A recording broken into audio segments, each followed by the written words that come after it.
The Forgotten Friend. When Emma was 6 years old, she had an imaginary friend named Ben.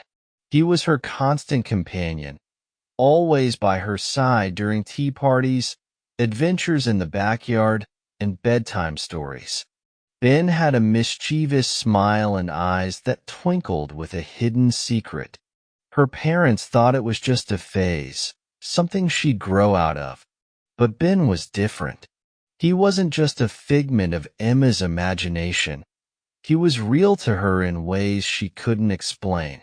Emma often felt his touch, heard his whispers, and even saw his shadow dancing on the walls. Her parents brushed it off, but Emma knew Ben was real. As Emma grew older, Ben faded into the background.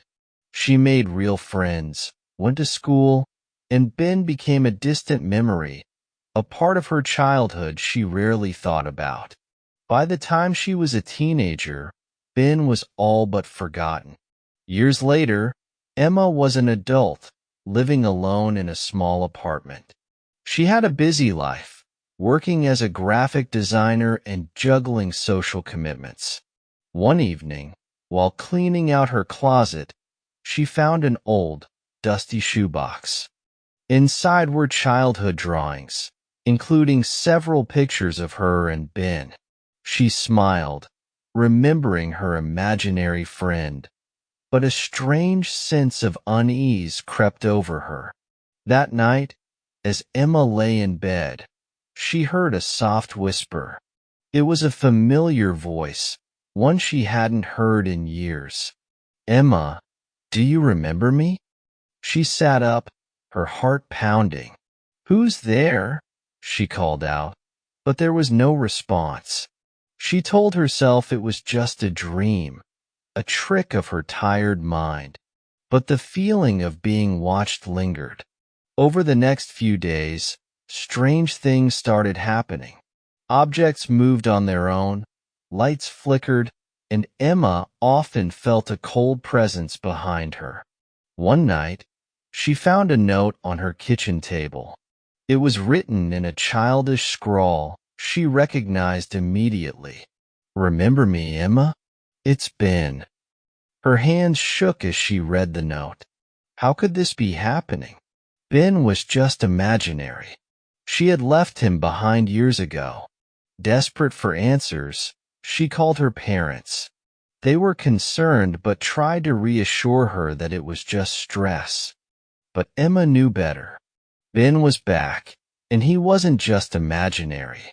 That night, she woke to find her room filled with shadows. Ben stood at the foot of her bed, looking exactly as she remembered, but his eyes were darker, more sinister. "Why did you leave me, Emma?" he asked, his voice echoing in her mind. Emma felt paralyzed with fear. "You're not real. You were never real," she whispered, her voice trembling. Ben's smile widened. "Oh, I'm very real, Emma. You left me, but I never left you." He stepped closer, and Emma felt a cold breeze brush against her skin. She tried to scream, but no sound came out. Ben leaned in, his breath icy on her cheek. "I've waited so long to be with you again. We're going to have so much fun." The next morning, Emma woke up with bruises on her arms and legs. She had no memory of what happened, but the pain was real. She called in sick to work, too afraid to leave her apartment. The shadows seemed to follow her, and she could feel Ben's presence growing stronger. Days turned into weeks, and Emma's life became a living nightmare. Ben tormented her, whispering dark thoughts into her mind, moving objects around her apartment and appearing in her dreams. She tried to reach out to friends, but Ben made sure she was always alone. He isolated her, making her life unbearable. One night, Emma decided she couldn't take it anymore. She grabbed her coat and ran out of her apartment, determined to escape Ben's grip. She drove aimlessly, tears streaming down her face, until she found herself at the old park where she used to play as a child. She sat on the swing, trying to remember the happy times. But all she could think of was Ben. "Do you really think you can escape me, Emma?" Ben's voice echoed through the empty park. "We're bound together, forever." Emma felt a cold hand on her shoulder and screamed, jumping off the swing. She ran towards the woods, branches scratching her face and arms as she stumbled through the darkness. Ben's laughter followed her, growing louder with each step. She tripped and fell, rolling down a hill and landing in a small clearing. When she looked up, Ben was standing over her, his eyes glowing in the darkness. "You can't run from me, Emma. You belong to me." Emma scrambled to her feet, her mind racing. She had to find a way to get rid of him. "What do you want from me?" she cried, her voice breaking. Ben tilted his head, his smile fading. "I want what you promised me. You said we'd be friends forever." Emma's mind flashed back to her childhood, remembering the promise she made to her imaginary friend. "I was just a kid. I didn't know what I was saying." Ben's eyes darkened. "A promise is a promise, Emma. Now you're mine." Desperate, Emma reached into her pocket and found her phone. With shaking hands, she dialed her parents' number. "Mom, Dad, please help me," she sobbed into the phone. But before they could respond, Ben's cold hand closed around hers, yanking the phone away. "They can't help you, Emma. No one can." Emma felt a wave of hopelessness wash over her.